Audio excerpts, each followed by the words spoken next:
जय श्री राम दोस्त। जय श्री राम। सबको गोपाल के तरफ से जय श्री राम। भाई साहब, आगे और 8 दिन बच गया है दिल्ली की इलेक्शन। भाई साहब, सोच समझ के अपना वोट डालिएगा। और इतना ही, एक मैं सामान्य व्यक्ति हूँ, मैं कोई हाई फाई आदमी नहीं हूँ, मैं भी एक वोटर हूँ। इस वोटर के नाते कि आप, मेरे तरफ से एक रिक्वेस्ट है आप लोग से, दिल्ली के वोटर से। भाई साहब, आपने 10 साल देख लिए। मैं आपसे इतना ही रिक्वेस्ट करना चाहता हूँ कि एक बार एक बार हमारे प्रधान सेवक जी के नाम से वोट कीजिए, कमल के फूल के ऊपर। आपको, मेरे दिल्ली के बड़े भाई, मेरे ताऊ ताई, मेरे बड़े सिस्टर, माताएं, बहनें, सबको मेरे तरफ से रिक्वेस्ट है, आप जब 5 तारीख को वोट करने जाइएगा, हमारे प्रधान सेवक जी के नाम पे याद करके कमल के फूल में वोट कीजिएगा।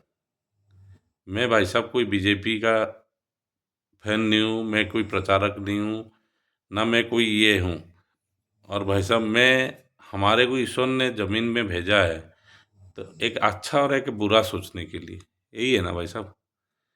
और गलत और सही दो चीज़, सबको मर जाना है, कोई नहीं रहना है। यहाँ लीज पे आए हुए हैं भाई साहब हम लोग। किसको 60 साल जीना है, किसको 50 साल जीना है, किसको 70 साल जीना है, किसको 80 साल जीना है, किसको 100 साल भी जीना है। हम लोग दुआ मांगते हैं भगवान से, हम लोग दुआ मांगते हैं ईश्वर से, हमारे प्रधान सेवक जी को 100 नहीं, 150 साल जिंदा रखे, स्वस्थ रखे। और हमारे प्रधान सेवक जी कौन है, आप लोग सब समझ गए होंगे, मिस्टर नरेंद्र दास, नरेंद्र दामोदर दास मोदी जी, जो कि हमारे भारत के प्राइम मिनिस्टर ऑफ इंडिया, प्रधानमंत्री भारत के हैं। मैं उनके लिए ये रिक्वेस्ट करना चाहता हूँ दिल्ली के वोटर से।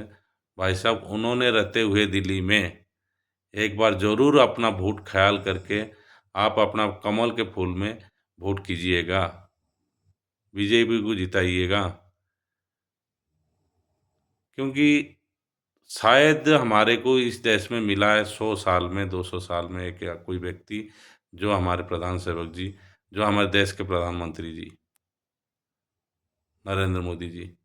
कितने झूठे आरोप लगाए हैं भाई साहब, कितने षड्यंत्र उनके पीछे लगाए हैं, फिर भी अगले ने कभी भी देश के खिलाफ नहीं बोले हैं। और हमेशा देश देश देश, मेरा देश आगे बढ़े, मेरा देश आगे बढ़े, मेरा युवा आगे बढ़े, मेरा माताएं बहनें सुख शांति से रहे, मेरा बुजुर्ग सुख शांति से रहे मेरे देश में।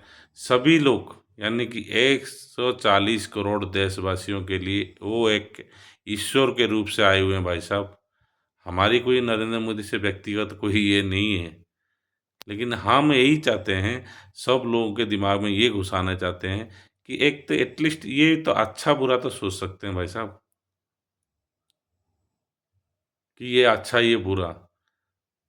और एक आदमी बैठा है 10 साल से, ये फ्री दे दूंगा, वो फ्री दे दूंगा, वो फ्री दे दूंगा, वो फ्री दूंगा। क्यों दूं भाई?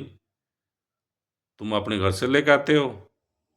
मैं इसकी बात करना चाहता हूँ भाई साहब, ये केजरीवाल बड़ा ठग, बड़ा झूठा, बड़ा भ्रष्टाचारी, उसी के बारे में कहना चाहता हूँ। जब इलेक्शन आ जाता है, मैं तुम्हारा बेटा हूँ, मैं तुम्हारा ये फलाना हूँ, मैं तुम्हारा वो हूँ। ये कौन सा नोटंगी यार? तुमने चोरी किया है, चोरी करने के वजह से तुम जेल गया था। तुम ऐसे व्यक्ति हो भाई साहब, अगर नरेंद्र मोदी कहीं अगर गलती से खड़े हो गए ना, उनके तरफ से छोटा सा कोई गलती मिल गया ना, तुम सुप्रीम कोर्ट के खटखटा कर लगाने वाले हो। तुम उनके बारे में बोल रहे हो यार, ईश्वर के रूप के जैसे आदमी के बारे में। तुम्हारे को शर्म आनी चाहिए यार। तुम्हारा एक पागल संजय सिंह क्या बोलता है, अदानी के दलाल। शर्म आनी चाहिए अदानी जी के बारे में बोलने के लिए।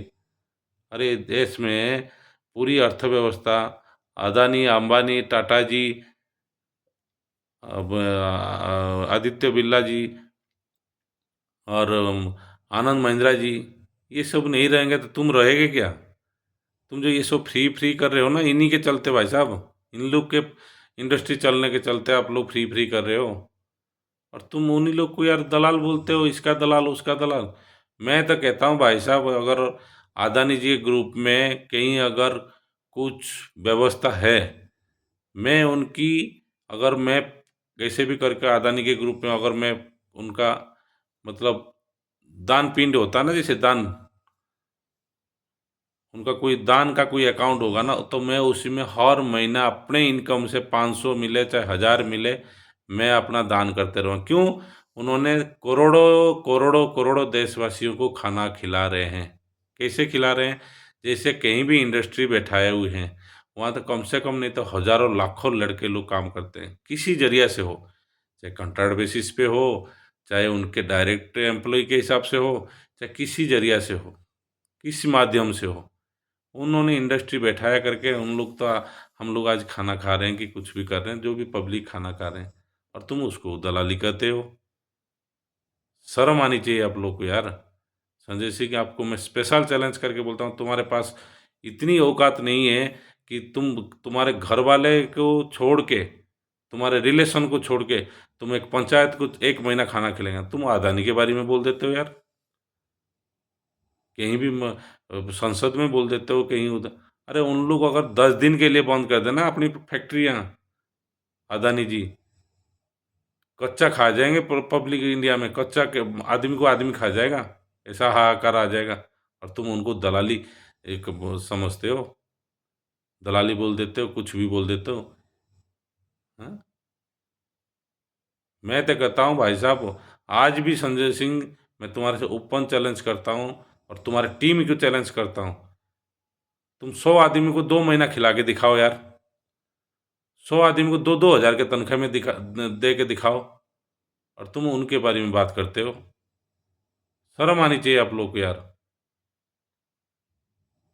मैं अभी पुनर्बार बोलता हूँ, फिर भी एक बार बोलता हूँ, अगर अदानी जी के ग्रुप में, या तो रिलायंस मुकेश अंबानी जी के ग्रुप में, या तो आनंद जी के ग्रुप में, आनंद महिंद्रा जी के ग्रुप में, हाँ, और रतन टाटा जी के ग्रुप में, भाई साहब मेरा जो इनकम है ना, मेरा 500 मिले 1000 मिले, उनका अगर कोई दान पुण्य का पिंड होगा, दान पुण्य का कोई अकाउंट होगा ना, तो उस अकाउंट में मैं जमा करने के लिए तैयार हूँ, 500 हो चाहे 1000 हो चाहे 2000 हो, मेरा जितनी सक्षम है। अरे मैं दूंगा करके 2 आदमी खाना जाए कम से कम, हाँ? 2 आदमी तो खा सकते हैं। अरे उनको आगे बढ़ाने की कोशिश करना चाहिए, आप लोग संसद में हो, हाँ? आप उनके बारे में बोलने लगते हो अपने वोट के चक्कर में, हाँ? 10 दिन के लिए, आज आप बताओ, जिस जिसके साथ में लोकसभा इलेक्शन में घूम रहे थे, उस स्टेट में, कलकत्ता में मान लो चाहे कहीं भी मान लो, पंजाब में मान लो, कहीं भी अदानी जी फैक्ट्री बैठा रहे हैं कि नहीं बैठा रहे? तब तो नहीं बोलते हो। झारखंड में अदानी जी फैक्ट्री बैठा रहे हैं कि नहीं बैठा रहे? तब तो नहीं बोलते हो। तेलंगाना में अदानी जी फैक्ट्री चल रहा है कि नहीं बोल चल रहा है? तब तो नहीं बोलते हो। हर स्टेट में उनका फैक्ट्री चलना चाहिए, हर स्टेट में उनका काम चलना चाहिए, लेकिन संसद में उनको बदनाम करना चाहिए, अदानी जी को, अंबानी जी को, जो कि उन्होंने देश को संभाल रखे हैं अर्थव्यवस्था के रूप में। उन्होंने करोड़ों आदमी को काम के लिए रखे हैं। ये कोई तरीका थोड़ी है भाई साहब, किसी को कुछ भी बोल दें। हाँ? गलत है भाई साहब। संजय सिंह, जो आप बोलते हो ना, आप एक सांसद हो, ठीक है, आपकी मर्यादा रख के आप खुद अपने आप को कंट्रोल करके कुछ भी कुछ बात बोलना चाहिए। शर्म आनी चाहिए आपको ऐसे ऐसे हरकत बात करने की। हाँ? उसका दलाल, इसका दलाल, ये कोई तरीका थोड़ी है यार। तुम राजनीति से आने से पहले तुम्हारे पास साइकिल नहीं था, आज फॉर्चूनर में घूम रहे हो। शर्म आनी चाहिए तुम लोग को। कहाँ से, किसका पैसा है? तुम कोई फैक्ट्री बना रखे हो पहले से ना? तुम्हारे बाप दादा ने पहले कब फैक्ट्री बना रखे थे? किसके पैसे से फॉर्चूनर से घूम रहे हो? किसके पैसे से कपड़े चेंज कर रहे हो? हाँ? तुम चलो करो तो सही, दूसरा कोई और कुछ करे तो तुम गलत है, जो कि करोड़ों आदमी उनके संस्थाओं पे काम कर रहे हैं, काम करके खा रहे हैं, खाना जी रहे हैं, और तुम लोग उसी के पीछे पड़े हो। आज भाई साहब 10 दिन के लिए, मात्र 10 दिन के लिए अदानी जी बंद कर दें या तो अंबानी जी बंद कर देना, हाँ, पब्लिक पब्लिक को खा जाएगा भारत में। ऐसा परिस्थिति हाकार आ जाएगा, और तुम उसको दलाली कर रहे हो। कुछ तो बात बोलने से कम शर्म कर लिया करो भाई साहब। हाँ? मैं तो कहता हूँ भाई साहब, जितनी देश को हेल्प होनी चाहिए, जिसने पब्लिक को हेल्प करनी चाहिए, बड़ी बड़े उद्योगपति को हेल्प करनी चाहिए। हाँ, चाहे 500 200 100 हो, उनके संस्थाओं में डालना चाहिए। उन्हीं लोग के चलते भाई साहब आगे बढ़ता है देश। हमारे औकात नहीं है कि हम एक सुई बना लें, हमारी औकात नहीं है एक धागा बना लें और हम किसी के बारे में बोल दें। गलत है कि नहीं है? और जिन्होंने करोड़ों आदमी को भारत में खिला रहे हैं खाना, उनके बारे में भी बोल दें। जिसकी जिसके चलते करोड़ों आदमी ये कर रहे हैं, काम कर रहे हैं उनके इंडस्ट्रीज में, उसके लिए आप बोल दोगे? मैं भारत सरकार से प्रार्थना करता हूँ, भारत सरकार से हाथ जोड़ के रिक्वेस्ट करता हूँ, सर आप ही हैं सब कुछ, आप ही हैं प्रधान सेवक, आप ही हैं देश के सब कुछ। आपके ऊपर बहुत दो 140 करोड़ के जनता आपके ऊपर भरोसे में है। जितना उद्योग बन सकता है, जितना फैक्ट्री बन सकता है इंडिया में बननी चाहिए सर। जितनी इनकम की सोर्स होना चाहिए उतनी होना चाहिए सर। आप उसी के पीछे पड़े हैं, लेकिन इन लोग को, कुछ लोग को इनको दिमाग में नहीं घुस रहा है। कुछ अफवाह फैलाते हैं, ये नहीं कर रहा, वो नहीं कर रहा। क्या नहीं कर रहा है? डे नाइट क्या आपके लिए मेहनत कर रहे हैं ना, आप ही लोग के लिए, अच्छे के लिए कर रहे हैं ना, देश के लिए। और तुम उन्हीं को गाली देते हो, प्रधान सेवक जी को भी और बड़े बड़े उद्योगपति को। शर्म आनी चाहिए यार संजय सिंह। हाँ? कुछ भी बोल देते हो यार। जय श्री राम भाइयों। नेक्स्ट वीडियो में मैं फिर बताता हूँ आपको। जय श्री राम, जय श्री राम।